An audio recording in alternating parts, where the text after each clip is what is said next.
ॐ श्री गणेशाय नमः। यं ब्रह्मा वरुणेन्द्ररुद्रमरुतः स्तुन्वन्ति दिव्यैस्तवैर्वेदैः साङ्गपदक्रमोपनिषदैर्गायन्ति यं सामगाः। ध्यानावस्थिततद्गतेन मनसा पश्यन्ति यं योगिनो यस्यान्तं न विदुः सुरासुरगणा देवाय तस्मै नमः। श्रीमच्चन्दनचर्चितोज्ज्वलवपुः शुक्लाम्बरमल्लिका मालालङ्कृतकुण्डला प्रविलसन् मुक्तावलीशोभिता। सर्वज्ञाननिधानपुस्तकधरा रुद्राक्षमालाधरा वाग्देवी वदनाम्बुजे वसतु मे त्रैलोक्यमाता चिरम्। मूकं करोति वाचालं पङ्गुं लङ्घयते गिरिं यत्कृपातमहं वन्दे परमानन्दमाधवम्। नमो भगवते तस्मै व्यासायामिततेजसे यस्य प्रसादाद् वक्ष्यामि नारायणकथामिमाम्। नारायणं नमस्कृत्य नरं चैव नरोत्तमं देवीं सरस्वतीं व्यासं ततो जयमुदीरयेत्।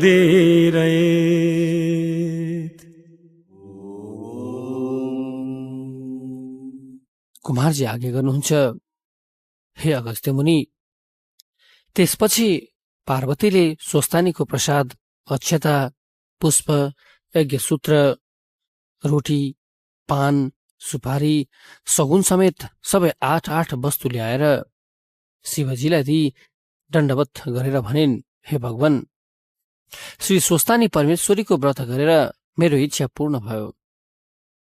अतः संसारका अनेक दुखी व्यक्तिलाई पनि यस व्रतको उपदेश दिएर उद्धार गर्न पाए असल हुने थियो। फेरि यस संसारमा कति दरिद्र छन्, कति दुखी छन्, कति पापी छन्, कसैका सन्तान छैनन्, कसैका पुरुष छैनन्। यस्ता अनेकन कष्ट व्रतबाट पार हुने थिए भन्ने मेरो इच्छा छ। यति सुनेर महादेव भन्नुहुन्छ, हे पार्वती, तिम्रो परोपकारको भावना जानेर म प्रसन्न भएँ। यस कामको निमित्त अस्वस्थामा ऋषिलाई ढाकेर पहिले रसातल पातालमा पठाऊ। पार्वतीले हवस भनेर उनलाई डाक्न पठाइन् अनि अस्वस्थामा ऋषि आएपछि आफूलाई विष्णु भगवानले बताएको पूजा विधि बताएर भनिन्। त्यहाँ जो दुखी दरिद्री छन्, जसका स्त्री सन्तान छैनन्, तिनलाई यो व्रत गराउनु भनी पठाइन्। पार्वतीलाई प्रणाम गरेर अस्वस्थामा ऋषि त्यहाँबाट रसातल पातालमा गए। अनि फेरि यता पार्वतीको परीक्षा लिन भनी महादेव कसैले नदेख्ने स्थानमा गई लुक्नुभयो। महादेवलाई नदेखेर पार्वतीले निकै बेर खोजिन्। पछि भेटेर सोधिन्, हे नाथ, हजुर मलाई छलेर किन लुक्न जानुभयो? म राम्री छैन कि, मन परिन कि, किन हो? महादेवले केही उत्तर नदिई अब वन विहार गर्न जान्छु भनी निश्चय गरेर अन्त्यध्यान भई श्लेषमान्तक वनमा किरातीको रूप धारण गरी शिकार खेल्न लाग्नुभयो। फेरि शिवजीलाई नदेखेर पार्वतीले मनमा दिक्क मानी ध्यान दृष्टिले विचार गर्दा सबै थाहा पाइन् र एउटी अत्यन्त राम्री किरातिनीको रूप धारण गरी त्यही श्लेषमान्तक वनको एउटा ठूलो वृक्ष मुनि गएर बसिरहिन्। शिवजी पनि शिकार खेल्दै खेल्दै त्यहाँ आइपुग्नुभयो र किरातिनी रूपी पार्वतीलाई देखेर मोहित भई सोध्न लाग्नुभयो, हे सुन्दरी, तिमी देवकन्या, एक यक्षी कन्या, नाम कन्या अथवा अप्सरा को हो? मेरो विचारमा त तिमी जस्ती राम्रो यो संसारमा हुनु असम्भव छ। फेरि वन जन्तुको भय नमानी यस्तो घनघोर जङ्गलमा एक्लै किन आयो, मलाई भन। किरात रूप शिवको यस्तो कुरा सुनि बायाँ र दायाँ हातमा धनुष र त्रिशूल लिने सर्पका गहना लगाउने महाभयंकर मूर्ति किरातीतिर फर्केर कटाक्ष नेत्रले हेर्दै पार्वती भन्दछिन्, हे किरात, म यहाँ बसेको निकै वर्ष बितिसक्यो। फेरि सदैव जंगलमै बस्ने म किरातिनी हुनाले वनका जन्तुहरूको डर पनि लाग्दैन, तपस्या गरिरहेको छु। यतिकैमा सास पर्न लाग्यो। तब किरातले भने, हे सुन्दरी, तिमी पनि एक्लै रहिछौ, म पनि एक्लै छु, अत दुवैजना यहीँ बसौं। किरातिनीले उत्तर दिइन्, हे किरात, तिमी लोग्ने मानिस, म स्वास्नी मानिस। यो वनको एकान्त स्थान रात्रिको बेला छ। फेरि राम्री स्त्री जाति देखेपछि पुरुषको मनको वेग रोक्न सक्दैनन्। त्यसकारण यस स्थानमा बस्नु उचित छैन, तिमी अन्तै बस। तिनको यो कुरा सुनि किरातले भने, हे सुन्दरी, त्यस कुराको चिन्ता तिमीले गर्नु पर्दैन। यो सुनेपछि पार्वतीले स्वीकार गरिन् अनि दुवैजना त्यही बस्दा बस्दा निकै दिन बितेपछि यसरी कति दिन बस्ने हो, कति दिन निर्वाह गर्ने हो भनी आकाशवाणी गए चाहिँ पार्वतीले भनिन्, हे ईश्वर, हजुर यसै गरी वन विहार गरेर बसिरहनु भयो भने हाम्रो रक्षा कसरी हुन्छ?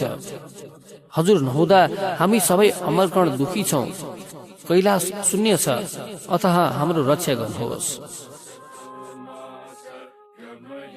शिवजीले यस्तो आकाशवाणी सुनेर म यहाँ आएको कसैलाई थाहा थिएन, यो बोल्ने को होला भनी चारैतिर हेर्नुभयो। पछि देवताहरूले भनेका होलान् भनी अनुमान गरी किरातिनीलाई खोज्दै वृक्ष मुनि आउनुभयो, तर त्यहाँ पनि नदेखेर खोज्न लाग्नुभयो। वृक्ष माथि चढेर फल टिप्न लागे कि किरातिनीलाई देखेर अकस्मात शिवजी भन्नुहुन्छ, हे सुन्दरी, तिमी कता गएकी थियौ? म तिमीलाई निकै बेरदेखि खोजिरहेको छु। किरातिनीले भनिन्, हे किरात, भोक लागेर फलफुल टिप्न खोजेकी थिएँ, कहीँ गएकी छैन।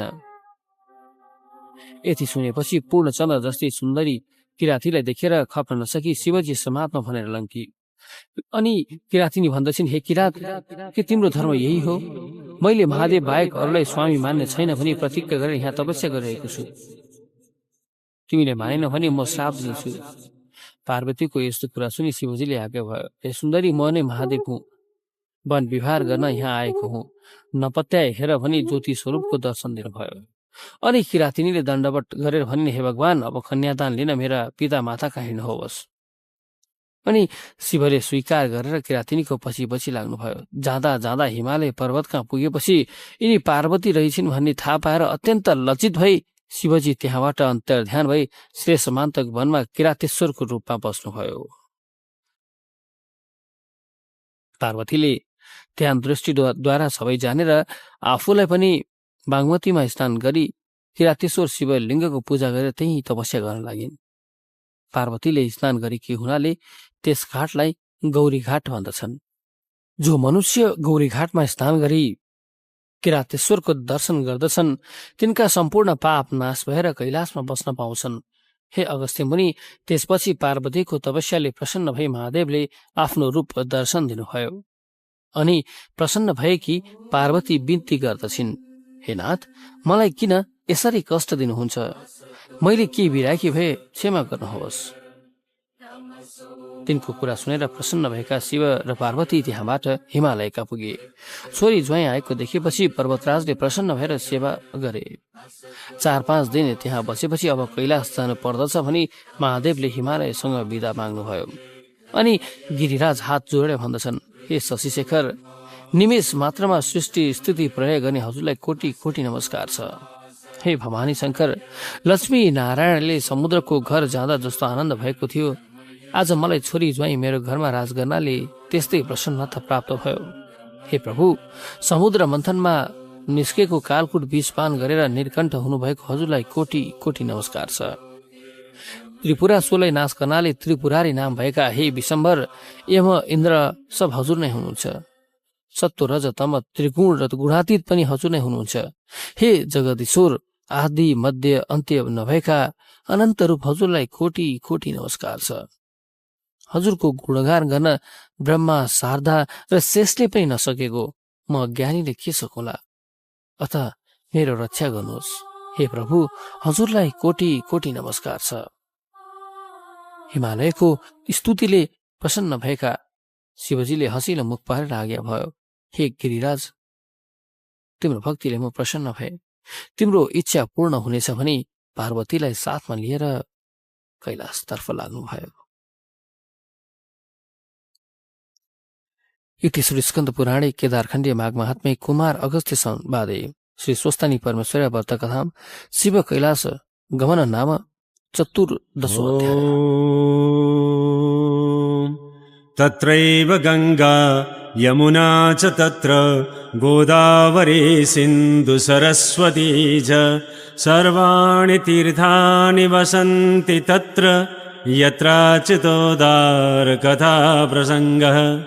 कायेन वाचा मनसेन्द्रियैर्वा बुद्ध्यात्मना वानुसृतिः स्वभावात् करोमि यद्यत् सकलं परस्मै नारायणायेति समर्पयेतत्।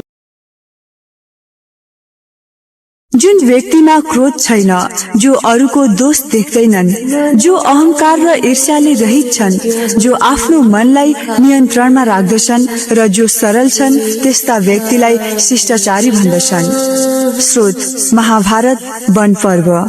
न च श्रोत्र जिह्वे न च घ्राणनेत्रे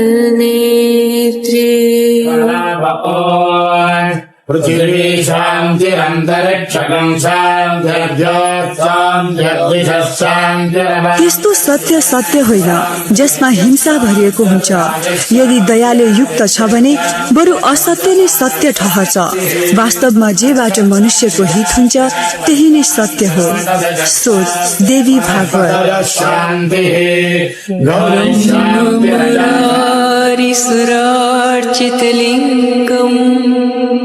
मनुष्यको मनमा सन्तोष हुनु स्वर्ग प्राप्ति भन्दा पनि ठूलो हुन्छ। सन्तोष नै सबैभन्दा ठूलो सुख हो। सन्तोष यदि मनमा परिपूर्ण भयो भने त्यसभन्दा ठूलो कुरा संसारमा केही हुँदैन। स्रोत महाभारत शान्ति पर्व।